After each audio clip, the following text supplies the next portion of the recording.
Hey, welcome to class. My name's Nora. Welcome back to our mobility series. Today we are working on the fingers and the toes for the joints we're exploring today. For this class, all we need is a small ball. Today I'm using one of these massage balls, a yoga tune-up ball. If you have a tennis ball or a lacrosse ball at home, that'll work as well. If you don't have any small balls around your home, feel free to grab a t-shirt or a towel. You can roll it up like a little taquito and then spiral it like a cinnamon roll, and you can grip that in your hand. Once you've got your materials together, we'll meet sitting down. So we'll start with our fingers today. So you'll take the ball in your right hand and you want to squeeze that ball pretty strongly. Now, if you have a ball that's hard to grip, it's hard to hold in one hand, you can also do this underhand, but the exercise does get a little bit easier. If you want to challenge yourself, you do want to hold it kind of in an overhand grip. We'll start with our index finger. You'll pull that index finger off the ball while squeezing the other fingers tight and just draw as big of circles as you can make with that index finger. Reverse your circles, go the opposite way. Squeeze the ball again and now lift your middle finger up. Circle. These circles will probably feel a little bit more limited. That's okay. We're just observing how these fingers work. Reverse. Noticing their capability on their own and how much space there is for them to move individually. Squeeze, lift your fourth finger, and I'll tell you right now that this is the hardest finger to lift. Usually the pinky finger likes to come with it, and then you're going to draw as big of circles as you can manage. They're probably pretty small, and that's okay.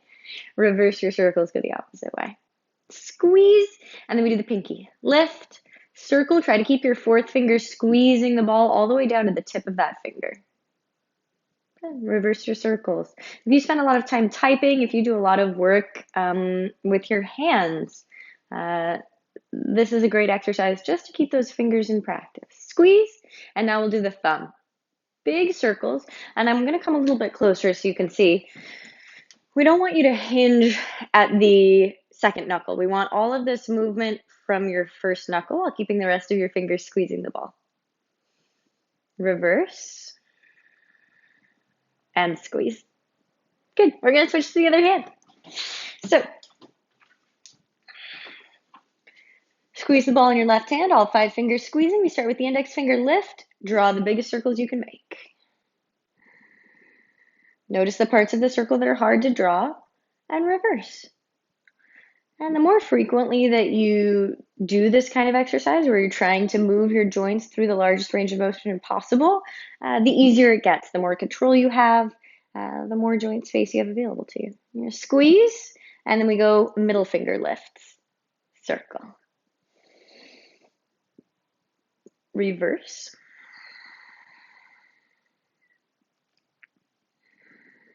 Squeeze. Fourth finger lifts. Ooh, this one's very tough for me. Try to keep that pinky finger down to the best of your ability and then circle the fourth finger. And these circles might be really, really tiny. That's okay. That's okay. Comes with practice. Reverse. Squeeze. Pinky. Circle it. Notice how much the fourth finger wants to help the pinky out as well.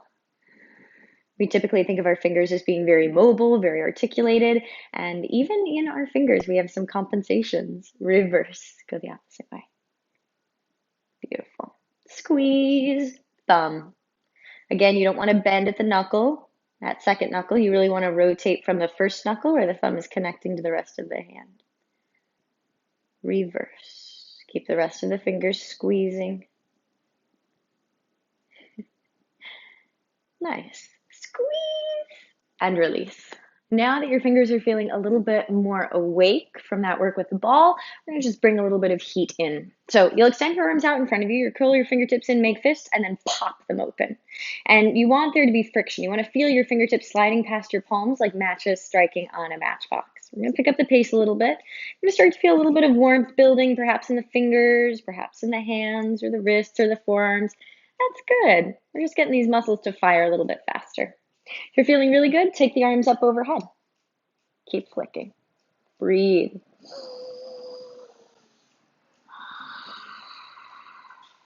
Here for 3, 2, 1. Give them a really good shake. Let all that go. All right. Now that your hands are feeling awakened, let's move on to the toes. For the toes today, we're going to have you come to a comfortable seat, and then you'll step your right foot in front so it's planted on the earth. We're going to start really simply today. You're going to lift all 5 toes up off the earth and lower them back down. Now, mind you, we're not flexing at the ankle. The sole of the foot stays on the floor, and you're really just lifting your toes. Lift and lower a couple of times. If this is easy for you, good. You got human toes. Then we're going to lift just the big toe up, just the big toe. Keep the little toes on the earth. Lift and lower a couple of times. If this is challenging or you notice that you cannot lift the big toe individually, you're going to take one hand, cover your little toes, lift and lower the big toe. And those little toes will probably fight you. That's okay.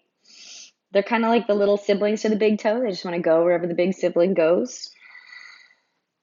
And then we'll reverse it. So big toe stays down, your little toes lift and lower. If you need to, cover your big toe, hold it down. It'll fight you, let it fight you. Lift and lower, lift and lower. Cool. Lift all 5 now. Set just the big toe on the ground. Keep your 4 little toes lifted. If you need to, hold the little toes up. Focus on moving the big toe on its own, up and down.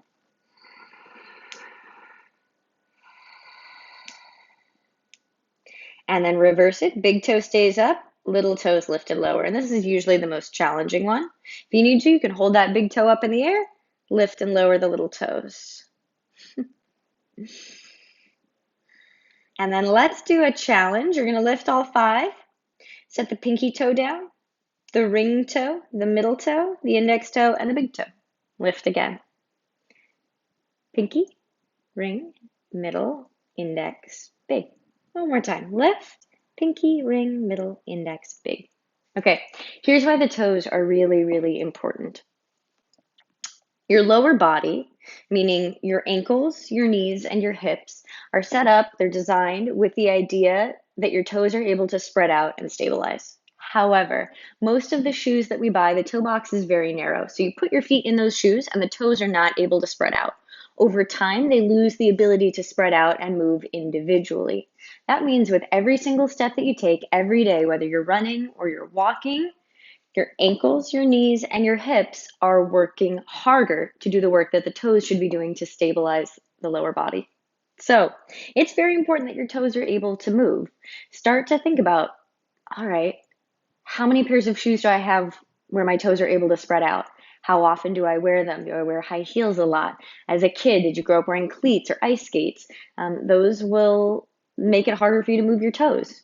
How much time do you spend barefoot? How much time do you spend thinking about your toes? Oftentimes I do this exercise with people and this is the very first time they've ever thought of moving their toes individually. So it matters. Let's do the other side. So this time you're going to fold your right heel in. You're going to set your left foot on the ground. And we'll start easy. Lift and lower all 5 toes up and down, up and down, up and down, up and down. Okay, now lift just your big toe up. Just big toe on its own. If you need to, cover those little toes, lift and lower the big toe on its own.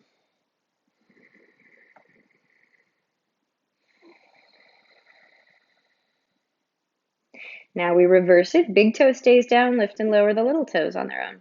If you need to, cover the big toe, hold it down, try to lift and lower the little toes on their own.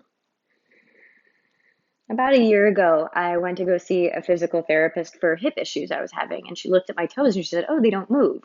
That's not helping your problem. So for about a year, I did these toe exercises maybe 3 times a week. It took me about 5 minutes. I have to say, out of all the people that I do this exercise with, I can move my toes pretty much better than anybody I see. Most people really struggle with this, but all it takes is practice. Let's lift all 5. Lift and lower the big toe. If you need to, hold the little toes up in the air. This exercise can be hard for people because they realize they're not master of their domain in the way they thought they were. Right? You don't really think about having to move your arms or moving your fingers or moving your legs. It just happens. You think about doing it, they move. But people really have to think about moving their toes here. Let's switch it. Big toe stays up, little toes lift and lower. If you need to, hold the big toe in the air. Probably the last time you really consciously had to think about moving a part of your body is when you were learning to walk or when you were learning to crawl. Um, and if you're struggling with this, it doesn't mean that you're broken or that anything is wrong with you. It just means you have to practice connecting the neurology back to the individual toes. And that just takes time. All right, let us do a challenge. So all 5 toes up, pinky toe down, fourth toe, middle toe, index toe, big toe. Lift. Pinky, ring, middle, index, big.